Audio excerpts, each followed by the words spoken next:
Sebagai warga negara Indonesia, kita menyambut baik apabila ada warga negara atau tenaga kerja asing, tenaga kerja Indonesia (TKI) atau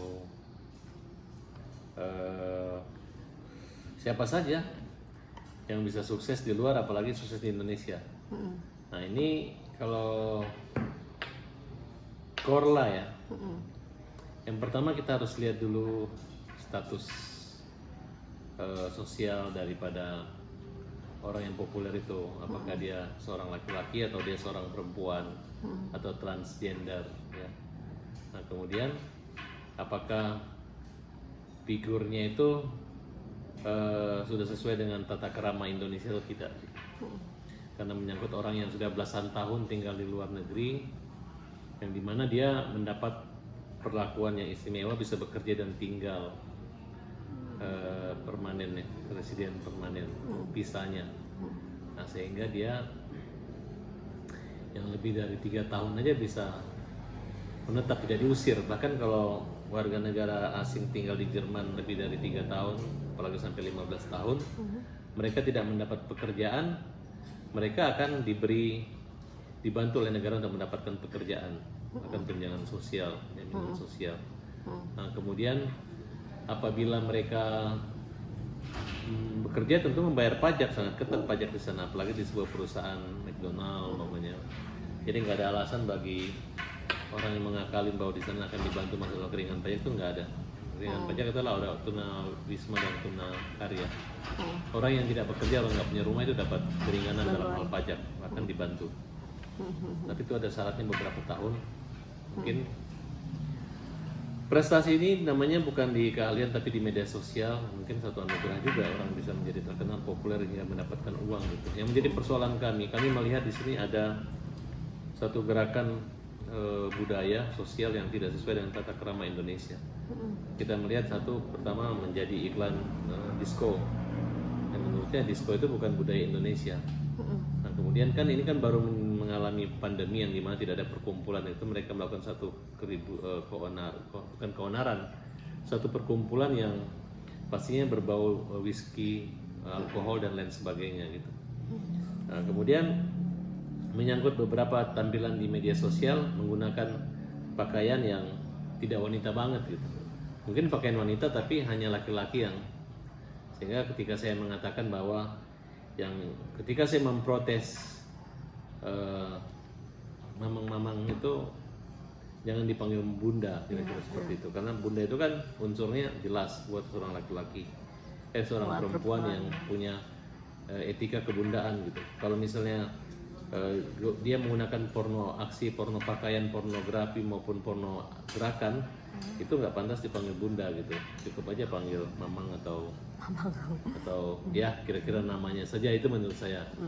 Kedua, masalah penerimaan yang dimana adanya Menteri Pariwisata, yang kita anggap Menteri Pariwisata saat ini adalah menteri yang berjuang sendiri di media sosial, tidak menggunakan manfaat komunikasi di kementerian, sehingga lebih terkenal Menteri Pariwisata dibanding pariwisata Indonesia sendiri gitu. Nah saya kaget juga kenapa saya sempat protes, kenapa Menteri Pariwisata nggak pilih-pilih orang untuk menerima ketika bertemu.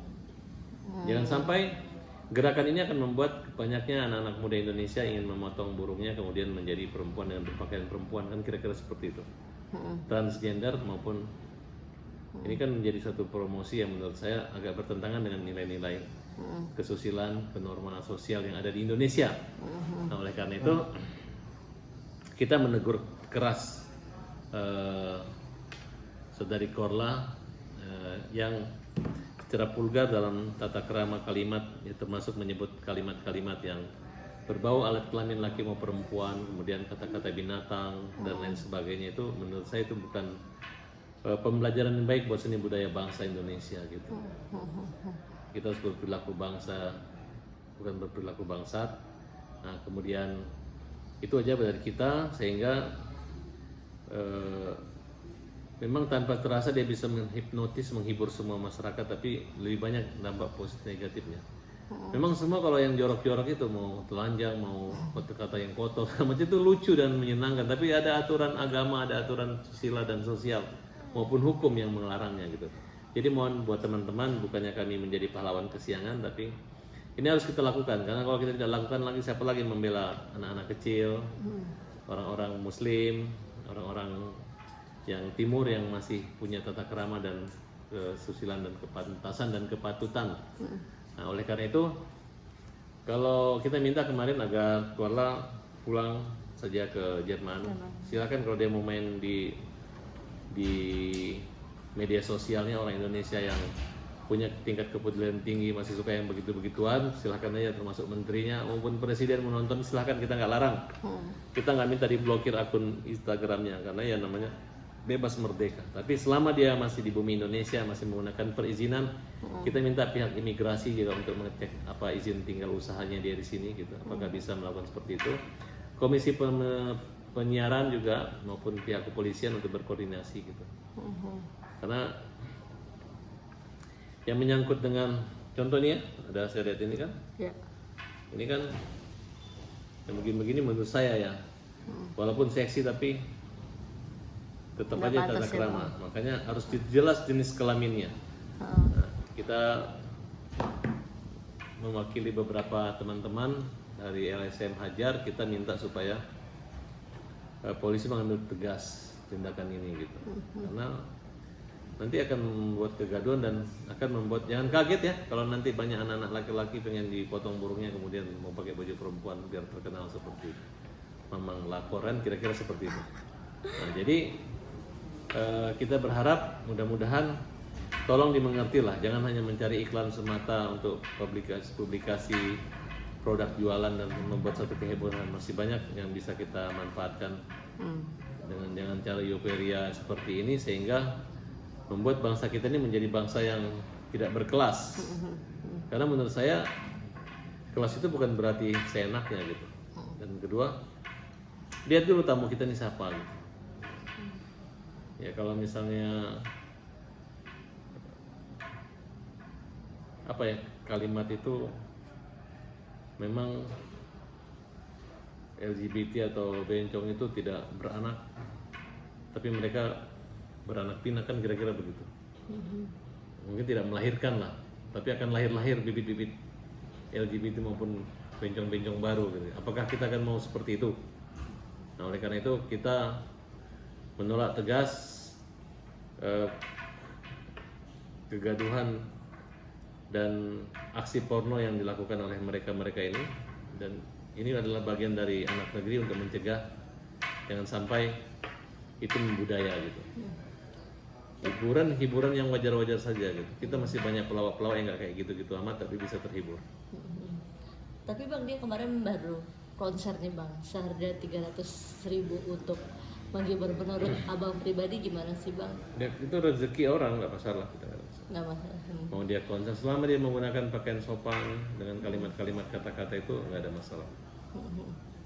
Apalagi izinnya jelas ya. Yang kita larang ini adalah perilaku. Kemudian populer bersatunya transgender yang membuat iklan ini mungkin akan mempengaruhi. Kalau buat pribadi atau golongan dia nggak ada masalah, tapi ini kan publik umum gitu. Kita tahu siapa, itu yang kalian tutupi sebenarnya. Termasuk oknum ini juga nggak terang-terangan mengatakan dia itu dulu lahirnya sebagai apa dan sekarangnya apa, kan kira-kira seperti itu.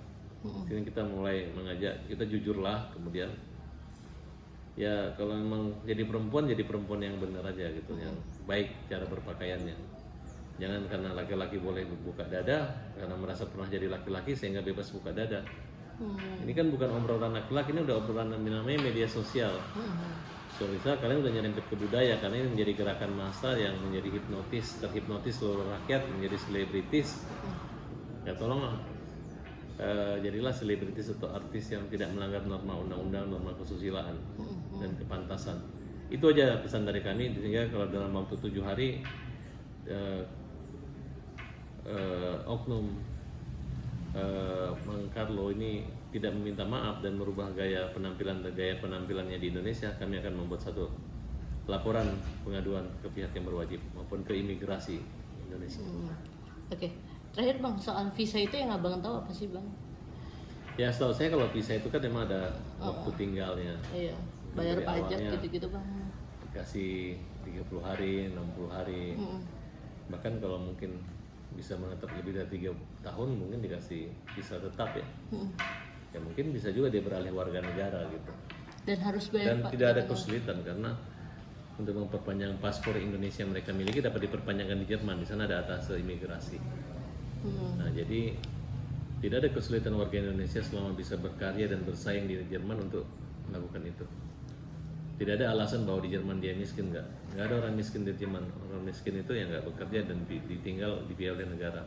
Oke. Nah, tapi kalau misalnya mau mencari uang di sini kemudian tinggal di sana ya tidak sebanding gitu, karena nggak pantas juga seorang superstar tiba-tiba jadi pegawai biasa di, Fast food ya. ya dia harus memilih dong kan kira-kira seperti itu. Oke. Nah, 7 hari. karena begitu dia tinggal di sana dia harus membayar pajaknya bukan di Indonesia, dia membayar pajak buat Jerman. orang Jerman karena Jerman lah tempat dia tinggal kan gitu. Tapi nggak boleh juga diam-diam dapat sekian miliar di sini kemudian ngakunya nggak dibayar dan lain sebagainya gitu. Saya melihat ini merupakan satu bagian ya bicara kejujuran aja lah. Kalau pajak itu kan kejujuran gitu, bukan kucing-kucingan. Oke. 7 hari ya bang berarti bang waktunya untuk. Iya, ini udah hari kedua ya. Ya, 5 hari lagi. 5 hari lagi kalau mereka tidak stop atau menurunkan semua konten-konten nakal, konten-konten yang berbau melanggar norma kesusilaan dan norma-norma sosial, kita buat laporan. Oke. Oke. Sip. Thank you bang.